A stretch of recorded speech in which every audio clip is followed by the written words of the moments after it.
Brandis, you may remember that controversial smokestack implosion in Little Village last year. It was all to make way for a new Target warehouse facility that opened last week on the site owned by Hilco.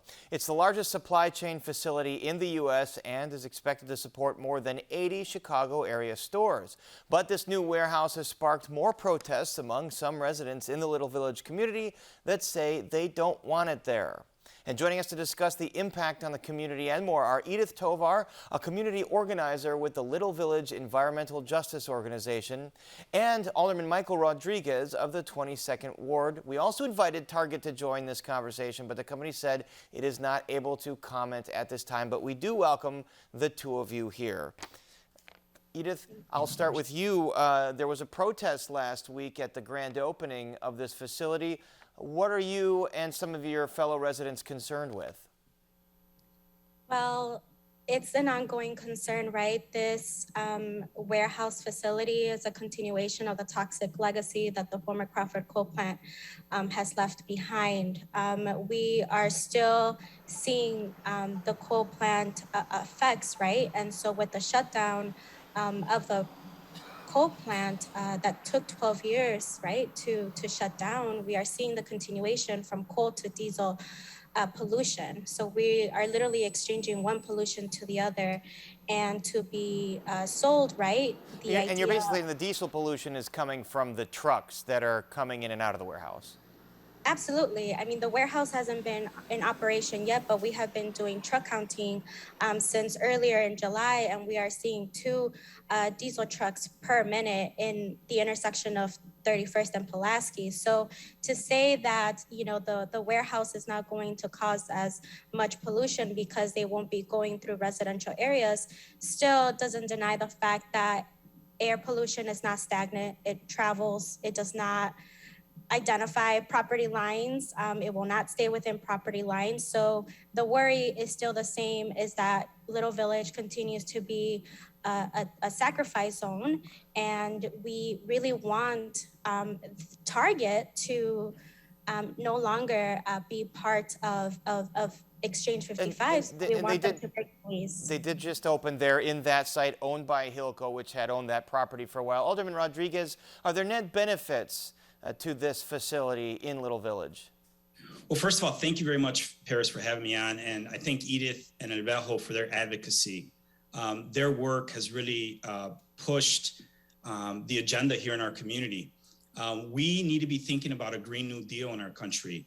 And the fact is that we need to be thinking about good paying career-oriented jobs. The fact is that this facility was approved prior to me coming here. I'm dealing with the reality. They are going to be here. It's inevitable. They've opened their doors. So we need to figure out how to keep them accountable to our community. So there are some potential benefits here. They will be hiring up to 2,000 individuals at this location. We need to make sure that as many of those jobs as possible go to community residents from around the neighborhood, from our zip code and from zip codes. How can you do that? How can you make sure that they hire a lot of people from Little Village? Yeah, so we've been pushing them. There's been a table of community organizations that have been meeting with Target for some months now. We got them to agree to meet weekly. And one of the concessions, one of the negotiating points that we had with them is that we wanted them to do at least two targeted job fairs here in our community. Those job fairs will be on Thursday and Saturday as they ramp up their hiring. My understanding is they've hired several hundred people, but many more to be hired. We want to make sure as many of those jobs go to our residents in the southwest side of Chicago as possible. Edith Tovar, as I understand, that these jobs would start at $18 an hour, decent wages. Does that blunt some of your concerns if they hire in the community and they pay decent wages? No, Target Corporation is a multi-billion-dollar corporation, and a livable, thriving wage here in Chicago especially, it's above $20. We also know that warehousing jobs are dangerous, labor-intensive jobs. So why do we want our neighbors to be participating in that type of extractive labor? We're not also here to deny and to look, to look down at these type of jobs. A job's a job.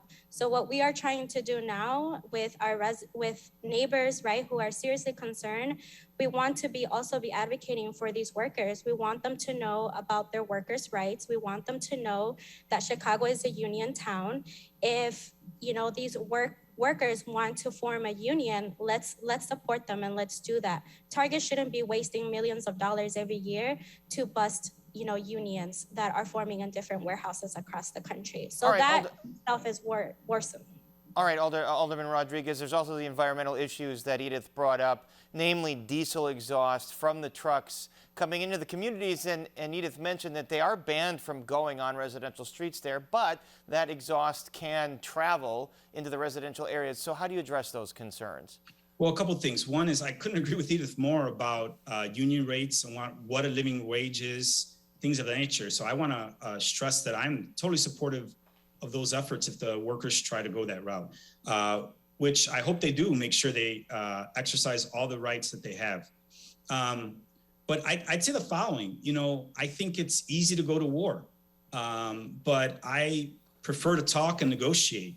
The fact is it's inevitable that Target will be here. They have what they need to come here. We need to make sure that people are educated, that we have folks from the neighborhood hired, but also it was no small task to be able to get the agreements that Target trucks would not come into the neighborhood.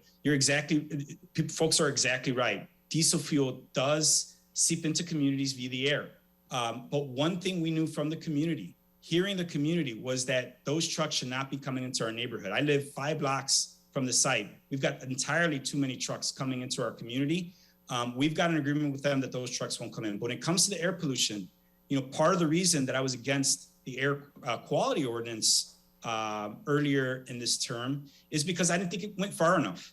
The fact is we need to be holding corporations accountable. They need to be accountable to our communities. I will continue to work with a number of groups to make that happen. As a matter of fact, join Alderman Laspada in introducing ordinance that would take stimulus funds and help to retrofit diesel